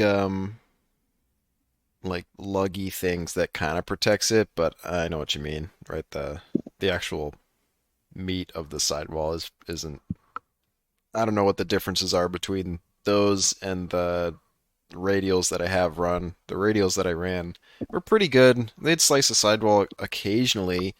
I've been really impressed with the razors actually. I was expecting to have problems with at least one of them at this point, and I haven't. That does remind me to bully you to put 2 more pounds of air pressure in them because they flex just a little bit too far and you start getting into your rim. Perfect. In Well, the yeah, sidewall. that's fine. I'm okay with that. The rim is for traction too. I guess that the rim is for That's what traction. the steel is for. I can just bend it back into shape. Yeah, you It's a can. steel bead lock. It doesn't break and crumble. It just bends, and we can fix it. Right yeah. there on the trail. No, those sidewalls are really breaking in nice. They were kind of stiff for the first couple runs, but now they're like the razor or like the Treps used to be, where they just fold over themselves. Not a very good tread pattern though. Like it looks like it kind of unassuming. It's not really aggressive. It's nothing special. But What? Which the razors? What tread? Oh, okay. The Max Thread. Those are good tires. Yeah. No, I wasn't. I've heard good things about them. A lot of guys up here have liked them or have good things to say about them. And I had the Trep radials, which everybody hates, but I kind of liked them, and I'm already in the Maxxis sort of mode, I guess. So I was like, okay, I'll give them a shot. Yeah, I've used the radials on builds. I've just never personally ran them. Yeah, they're okay. I mean, they wear like shit, and then when they get low on tread, they start doing weird stuff. But that's more of a road manner thing, not necessarily an off-road problem. The other thing is I just had sidewall issues with them once they get, beat on and run at low pressures for a while. They just start kind of dying, slicing on random things. But that's any tire, right? So, or any tire with a not super thick sidewall. At least up here, right? We've got trees and stumps and little crap that'll inevitably take one. I had brand new ones that are just, got caught in a bad spot and there it goes. But no, they've been good tires so far. I'm happy with them. And I think oh, I got a note on this too. Your least favorite tire was the MTR. I don't remember what your favorite one was. I think you said it was the Treps, but I know your least favorite was the MTR. You must have just got a bad batch. That's just how it goes with those tires. They were a little stiff and non-flexible, but again, they cooked them for too long or something. Right? Yeah. That's everyone's excuse. yeah. I think the Nittos were actually my favorite, like DOT tire. I think that's what they asked me before. Yeah. And I will say, I was a big fan of those. I've never seen Luke blow a sidewall in the years he's had those things on his Jeep. I don't think any of the Nittos. I don't think you've ever bought it. Do you even have a spare? No. Spare rim. Yeah, there you go. So that I have says a everything. spare rim because I've broken more rims than I've cut sidewalls. Jesus. So like that should just kind of put it into perspective. I think I've broken 6 rims in the time that I've had those tires. Damn. Let's clarify. You're not breaking them. You're just Driver beating bottom. them in to the point where they don't hold air very well anymore. Because that's the. I'm talking about the aluminum ones too. because Oh those actually yeah. I broke. forgot about those stupid things. I love those. I love that look. It was so stupid. It was amazing. If I ever end up putting that Jeep back to like a milder state because I built something else, I'm gonna find another set of those rims. They were kind of cool. He had like the 17-inch Alcoas. Yeah. The Super Duties. Yep. On it. All right. Yeah, it's a pretty nice looking rim. The edges don't hold up on rocks though. And then No, but I got a few years out of them, so like I can't complain about $120 set of rims. no. No. If you want some more, Luke, I've got a whole set that I'm not going to run. I think you even painted some of them gold. I probably given how stuff's going, we'll take you up on that offer. Next time I see you, I'll bring them. Maybe not next time, but the following time. Gotcha. Yeah. So, like, I forgot what you did with your steering setup, Nick, but I meant to ask you about that. Are you still running Hydro Assist or not? I think you were running It's full hydro now. Yeah. Okay. I was actually interested. So you said your full hydro ran better on the road than your hydro assist because of the. I guess that's because of the orbital, right? You got a good orbital in there, and this is all stuff that you kind of covered last time, I think. I just thought that was interesting. Everybody always complains about those being floaty. It's really not floaty. The floatiness is completely dependent on your alignment. A lot of people go full hydro, and for whatever reason, they don't pay as much attention to toe and caster at that point. But if your caster set correctly and your toe set correctly, it should track pretty straight. That, and if you have a load reactive orbital and all that, it helps. Yep. The biggest thing for me driving was the low speed stuff.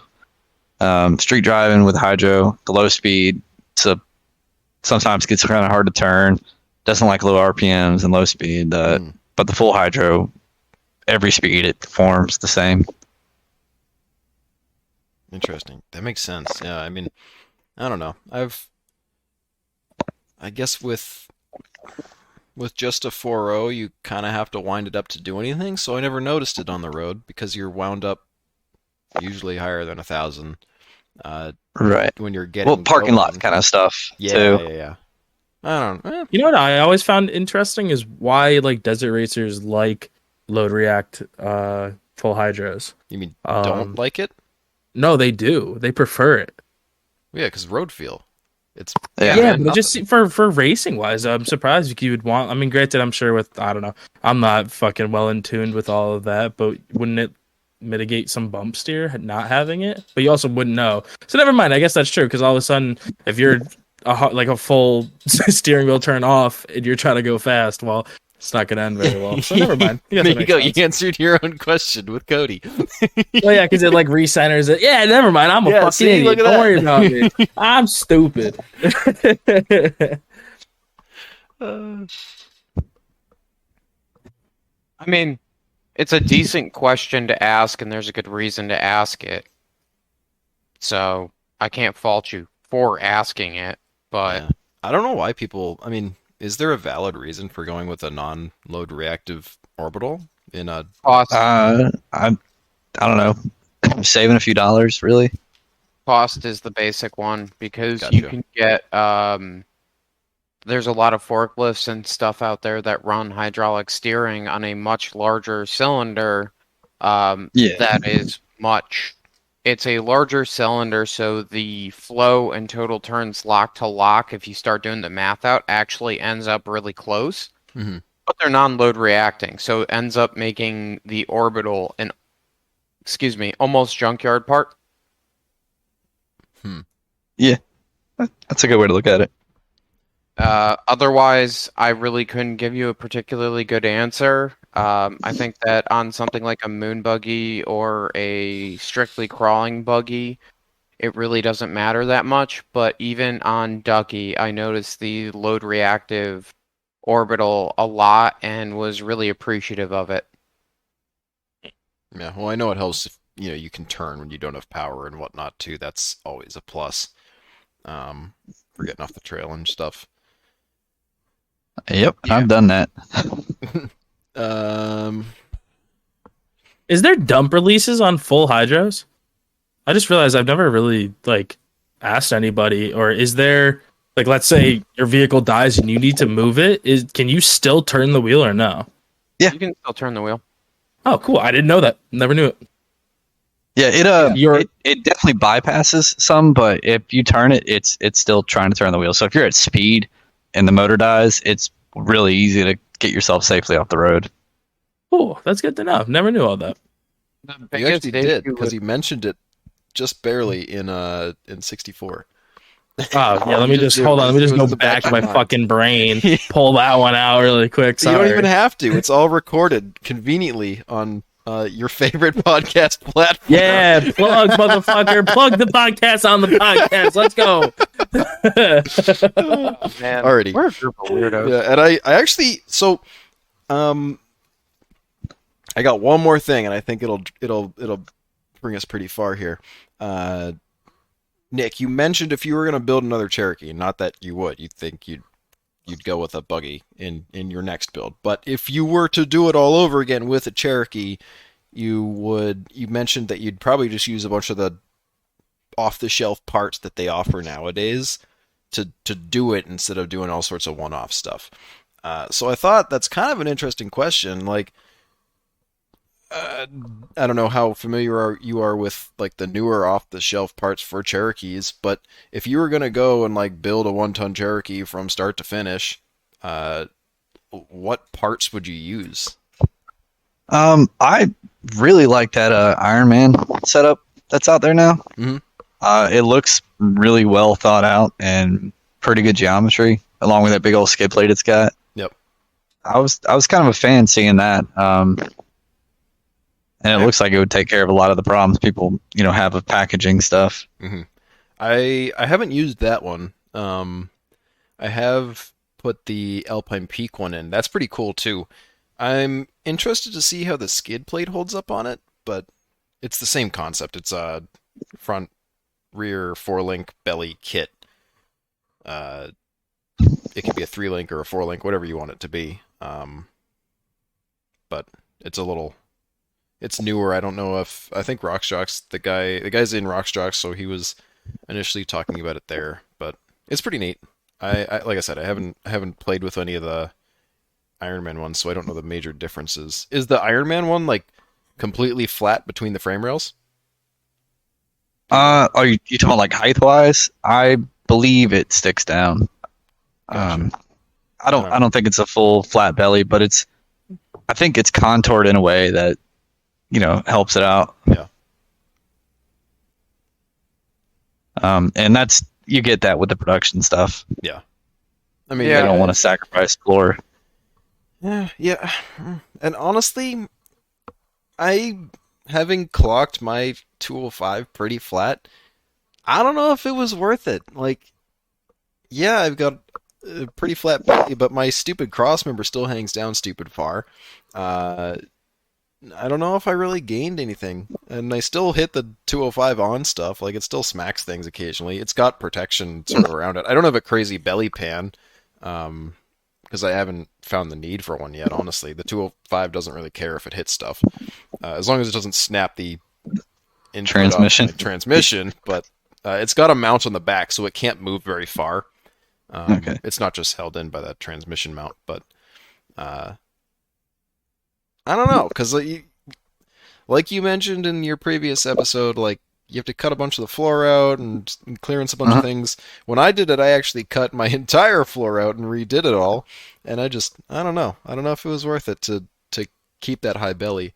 And then you see, and I could be wrong here, in like some of the actual buggy cars, like the actual drivetrain is protected, but it hangs down fairly low. It's got a belly to it, right? Yeah. I don't know. So I don't think you actually lose anything by keeping that where it is, as long as you have gradual slopes on and off of it, right? Just embrace the belly drag to some extent. Yeah, and I mean, and a lot of that's personal preference. I mean, I like the idea of having a flat belly to the point where I'm basically sitting on my 205. Mm-hmm. Oh, I am, and I'm sure you are too. Yeah, I had to cut the seat bracket up by the cushion to clear it. Yeah, I think I'm in the same boat. I've got PRPs, but it's the same thing. Like, the bracket is literally like a piece of angle iron, I think, that is like an inch from the top of the 205. Like, it's right there. Yeah, it's I don't know. And then I was hoping we'd get more out of that. I don't know. Would you do, obviously you do your own tube work, so you probably wouldn't need to do like one of those, you probably wouldn't do one of those cage things, but honestly, like, the price for some of those things versus the price of tube right now isn't too bad unless they change their pricing. Cody, you might know better than me. I don't know if you've been Yeah, paying some of the attention to stuff is pretty well designed now. I mean, this is a lot of stuff that just wasn't around Yeah. really when I built it. Like a lot of the angles are pretty similar to what I did with mine. A few changes I would make. I'd probably still do my own cage just because I like it. But I think more of what I was talking about then is if I built another Cherokee, I wouldn't probably go as crazy as I did. It'd be Keep it something more. I could use off the shelf parts for, just a general capable trail rider. Mhm. Um, Gotcha. something where I could Okay. just have fun on everywhere and not have to go 12, 13 hours away to find parks that are That's a good challenging point. for it. Yeah, yeah. If you keep it more, are you saying like nearly stock axles almost, or I mean, I don't know if I'd be on the stock axle but like 44 thing. and a quarter, more like your old one, or E- and not really, because I don't want to. It's more of a money thing. Stock reliability I would like. So if I threw like a stock set of Super Duty axles or something in there, gotcha. Okay. nothing crazy, no crazy, Not lockers, putting no them crazy the axle expensive shafts. parts, just Yeah, keep it cheap. $1,000 set of Super Duty axles, and Yep. I'm stronger than a built 44.9 setup. That's true. I think that's why my rig in the past worked as well as it did for as long as it did, because everything was super basic. And I kind of knew its limitations. Yeah, and that helps pretty good if you know what your stuff can take, man. It goes a long way at keeping you off the side of the trail. At this point, I live there, so I just go wheeling to enjoy it. What is the limitation of a factory Cherokee fuel pump in a moto-built cell? Wild. It's low. Its limitations are underwhelming. I was talking to someone else about it, and they suggested baffles, and I was like, the cell's already gone. It's okay. But that actually makes sense because they were talking about the fuel sloshing into it. Because whenever it would break out after a hard jolt side loading it. We could Um, theorize. Let's let what was Nick happening? theorize here. It snaps the pump off, just clean off, even extend it. And It you're breaks sure flat. you're making contact with the bottom? Yeah. Initially, yeah, he I wasn't. We found Initially, I out wasn't. that was a problem. He fixed that. Still broke it. Damn. I'm not having a ton of luck with that. I also think that the Moto built cell design left a lot for me to desire, so I ended up going to an RCI. It's the exact same cell I had, but with a pickup on the bottom. And I'm just giving up the fuel gauge and going to a vet pump, or a Walbro pump with a vet regulator. Okay. I'd rather be able to swap the fuel pump in 5 minutes with 2 quick connects than fuck around. And just think, if we ever have to start a fire, you can cut your return and then just put that onto the fire and run your Jeep for a little bit. So I think it's Connect the quick connect. Uh, all right. I mean, that's probably a better answer. Let's be honest. But all right. I mean, I don't know. We just hit about 2 hours now. How you guys feeling? Feeling pretty good with it. I'm sure that I've got a couple questions for Nick. I don't know if it's on air or off air stuff, but Well, if it's on air stuff, say it now. Yeah, now's your time. Time's a ticking, buddy. so, has there been a noticeable difference for you in the way that the podcast goes down and the questions that are asked, or is it kind of still the same campfire feel that it had before? It's kind of got that feeling still. Yeah. I mean, nothing too crazy formal or anything. It feels more like a casual conversation. I dig You it. know, good to know. That was kind of it, you All know. right, well, that Like, could have been off air. Nobody cares about that.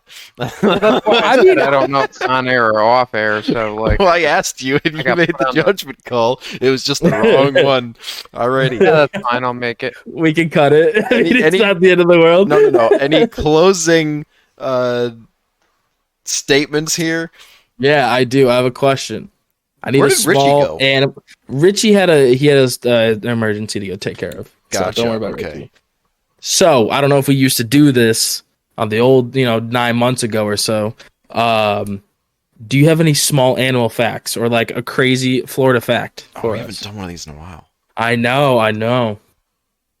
A crazy Florida fact. Something. Give us something that you know that you don't think other people would know. Like, okay, for example, facetious is the only word that has all the vowels in descending order. Did not know that. Yeah. It Yeah, doesn't have to be sure. that dumb. Like That does sound pretty fucking educated to me, Graham. it's too Jeez. educated. It can be anything. Damn, man. Probably should have thought about this one. Put on the Raccoon spot. facts, gator facts. Ooh, gator facts. What about piranha facts? Is there any piranhas in Florida? I don't know. No, there's no. No. Do you have sharks no- in your guys' rivers that far in Florida? Uh, That's a serious question. in my area, yeah, you can get them up in the river because the river dumps out right at the ocean where I'm at. Ah. There you go. Do you have any? Hold on. Oh Do you have my any God. Wendigo facts? That's a new one. We've been talking about the Wendigo a little bit here and there. Anything? What's a Wendigo? Oh, perfect. All right, there we go. That's Don't that's say it in the woods. it's a Appalachian folk. Not really, actually. It's more Midwest. But anyways, don't worry about it. Yeah, that Don't worry about we're it. good. Yep. All right. Yeah, keep I your have sharks in one. the river. I got one. Okay. Okay. Yeah. Yeah. I got a text from the Tennessee Wildlife Association or whatever the fuck it is that alligators are moving up through Georgia into the lower parts of Tennessee from Florida. Wow. That's pretty That's weird. cool. Why? Okay. I mean, I guess. So, Refuge. I mean, we're kind of building houses everywhere down here now, I guess there we and go. any body of water you go to in Florida is going to have a gator in it. Any lake or stream is going to have alligators in it. Good to know. Don't put your little toesies in the Basically, water just unless you want them don't to get swim. chopped You're off. fine. They run away from you. Really? Huh. That's Yeah. two alligator facts. Jeez, this man's on a roll. I don't know. They always seem pretty intimidating to me. And every video you Nah. see is not a friendly-looking gator. I'll say that much. I don't know. I know I can go kayaking around here, and you can feel them hitting the bottom of the kayak, and they're just trying to get away from you. What That's the hell? sketchy. I don't like it's you Florida people. I don't know. You guys are different breeds. You got dinosaurs rolling around. You're like, oh, he's running away. It's no big deal. All right, keep your sharks in the river. Keep your gators on the run, and out of Tennessee. Right.